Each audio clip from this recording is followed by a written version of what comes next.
Hey everyone, this is Amy Karalik from Karalik Creative. Today I'm going to go through Articulate Rise. I signed up for a free trial with them and I only have 2 weeks left, so I thought I'd make a quick little video about what I've seen and what I've learned and what my thoughts are on this program. So what you see here is what you see when you go to rise.com. I've heard lots of really good things about Rise and Articulate, and it seems to be really quite popular, and it keeps showing up on job descriptions for instructional designers, so I thought I'd give it a whirl. So basically what I did is I just went to this start a free trial and I got myself set up. I'm just going to sign in here and you'll be able to see what I see. It asked me to create a team, so I created a team for Karalik Creative, and easy peasy.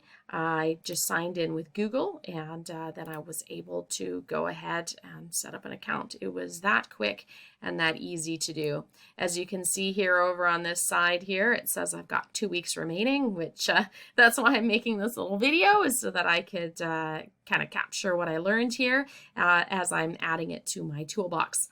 It says buy plan here, and when I clicked in and saw the prices, I'm just going to skip over to billing here in just a second and I'll show you what that looks like. But yeah, it's not really for a sole practitioner that's just starting out. It looks like it would be really ideal for an organization that has a learning and development team, or perhaps as a tool for human resources staff, so that you can set everything up and do a training program for all of your staff, and then you can monitor your staff and how they're going through the program.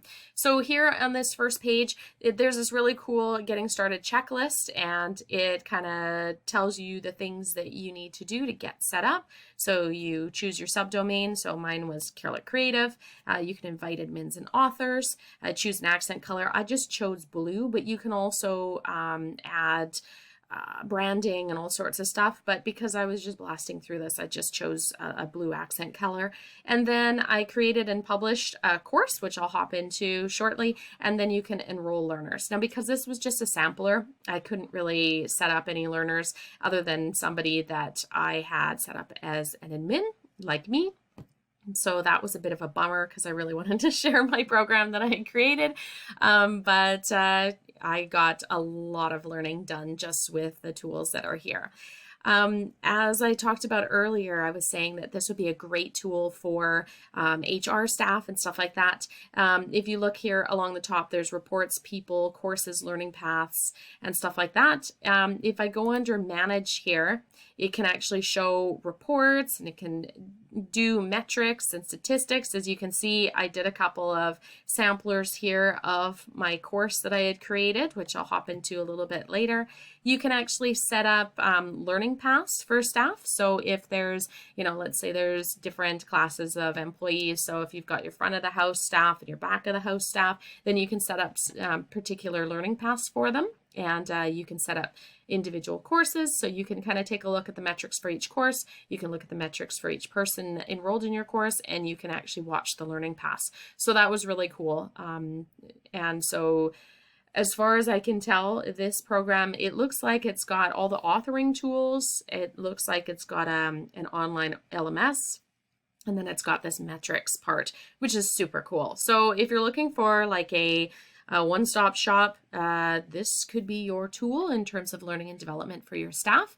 But as I said, it is pretty costly. So I'm just going to hop over to billing and I'll show you what that kind of looks like. So I've got the 14 days left in my free trial. And then look here, this is the cheapest one they've got. It's a starter package, and it's up to 100 people doing the courses that you've set up. And it's $400 per month with a discount. And it's billed every year, and that's in US dollars. So it's a lot of money to get started up. So for someone like me that's just starting out as a instructional designer, this is probably not my tool, but I am enjoying learning and playing with it and adding it to my toolbox. So what I'm going to hop into here is my little course that I created. So I'm just going to hop in to learn, and here I have set myself up as a student. And so as you create your courses and you set them up for students to take a look at, this is what they will be seeing, is a list of all of the courses that are available to them. And then under completed, you'll be able to see which ones you've completed and which ones are in progress. So I'm just going to hop on into this. This is my little course that I created. It was really easy to do. It took me about an hour to set up. Maybe up to 2 hours, but I did use a lesson plan that I had already created, which made it really, really easy for me to set up this course. If I wanted to go back to my learning or the different courses that I have available, I could just click back here. And as you can see, I've already completed this. I've done a couple of shots of this video already, and they weren't great. And so I've re-recorded this. And so yeah, this is kind of what it looks like. This is my intro page, and I can go ahead and resume my course. Or if this was the first time I was doing the course, it would say start course here. As I scroll down, there's a description that I just copy pasted right from my lesson plan. There we go. There's the words for it. And here I've got the course requirements. So here you can see that there's a little tick box. While I'm in the middle of doing something, it's still going to show this little little icon there. But because of the tick box, I've already done this course a couple of times, and so it'll show there. And then I need to do an assessment as well. And here it says that I need a score of 80% or higher. I believe that's a preset in the system. I'm sure that there's a place to be able to change it, but I just left it as is. A really cool thing that it did for me here is it actually calculated out how long my course was actually going to take. And since I'm still fairly new at this, this was a great tool, because I don't really know how long it takes for me to blast through the courses that I've created. And so that was a really, really great tool for me to have there.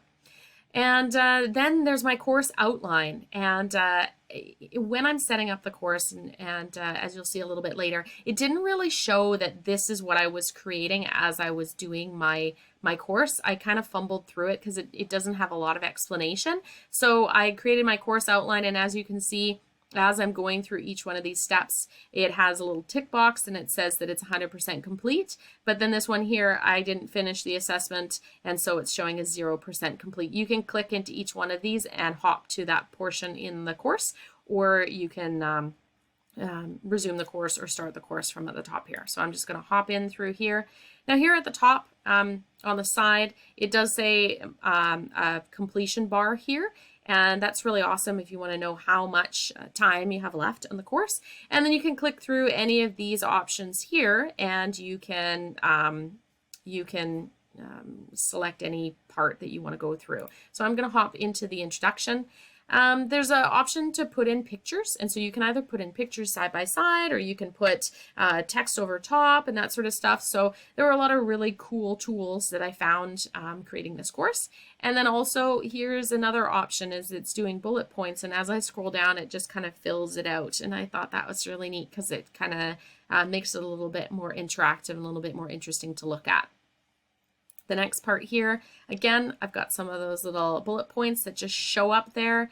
And here's a picture that I was able to embed. And instead of having the text over top, I was able to put something down at the bottom. And then you could see different options of what was available. To get into the next section, you can scroll down to the page, the bottom of the page, and it says the next lesson. So you can either click here, or you can click along this side over here. Another really neat thing about this is that you can put little pop quizzes throughout, or little questions. And so you can create your questions here. I chose a yes/no answer, and I'm just going to select the right answer here, and it'll show you that yes, you got it right, and this one's the wrong answer. And you can have a little comment there about what is what you'd like to say if someone got the answer right or if someone got the answer wrong. But a really cool thing about it is that you can take the questions again, because it's about learning, right? It's not about punishing somebody for having the wrong answer. Really, there is no real wrong answer for this question. Have you ever shrunk your clothing in the wash? But I did have a answer that I was hoping for. So in that, when I said the answer was incorrect, I can actually tell them, hey, this wasn't quite the answer I was looking for. Try it again. And I thought that was really neat, so that people can keep trying things again. This does not show up in the total. The only thing that shows up is the answers and the results that you get from your assessment, which I thought was interesting. Here I was able to put in a quote, and down here you can't really see it very well, but there is a link. And when you enter in your quotes, you can put in a link, and then if you click that, it can take you to the page, which is a really neat option there. Next, I had done a step-by-step portion here, and that was another one of the options that was available. So you can either click start, or you can click the little button on the side here, the little arrow, and it can walk you through step 1, step 2, step 3, step 4, step 5, and you can kind of walk through the steps. You can go forward or backwards with the little arrows, or you can use the little numbers down at the bottom. And then when you're finished, it gives you the chance to start it again. So I thought that was really cool. And if someone needed a little bit of a refresher, they can always go back over here and they can kind of go back and forth through the different sections. So I'm just going to skip to the assessment here. This part I found was a little upsetting because it didn't let me change the classification of it being called a quiz. It's allowing me to take it again, but because this is not the first time that I've run through this course, but here it says take quiz normally when you start it for the first time, and it doesn't allow me to change that. And I know people get really nervous about quizzes. They get quiz anxiety, test anxiety. Another thing that I noticed is when I was doing the quiz, here I'm just going to select the right answer. You can see it gives a response saying, yay, you got that right. And then there's a couple of questions here that will show which ones are the wrong answers. For when you're getting something wrong, however, I'm just going to get the wrong answer on this one here. It tells you what the acceptable responses are, but it doesn't give you the chance to retake it like we did in the other questions. And so that might also cause a little bit of anxiety because if you're giving the opportunity for your students to do the course again and do the questions again, they might have been lulled into a little spot of security. And then, oh my goodness, I got it wrong. I wanted to get the right answer. So what I would recommend if you're using this platform is just normalizing that, yes, you can rewrite all the questions, but it's going to happen at the end of the assessment. And so another really neat option was that you can do a matching. And so you can actually just drag these items over and you can kind of swap it and put that one there, and then you can do a little bit more interactive instead of just your usual sort of assessment, and then you can submit it. Now, one of the things that I noticed is that it says it's incorrect, even though I clearly got some of them correct, and so that I didn't find that to be very user-friendly when you're doing the assessments. And then at the very end, it gives you a little visual and it shows you how you did and what the passing grade is. And then here's that spot where you can take it again. So that's kind of what I had created. And so far, so good in terms of what it looks like for a user. It was pretty easy to create it. When I went into the create section, there was actually a sample there that I could take a look at, and this is the one that I created. But to create a new course, I just clicked new course. There's a lot of options that you could choose from that are already existing, but I did a blank course. And here's where I found some difficulties is here's my title for my course. And then describe your course is here's my description. Okay, maybe I'm going to be a little bit particular here.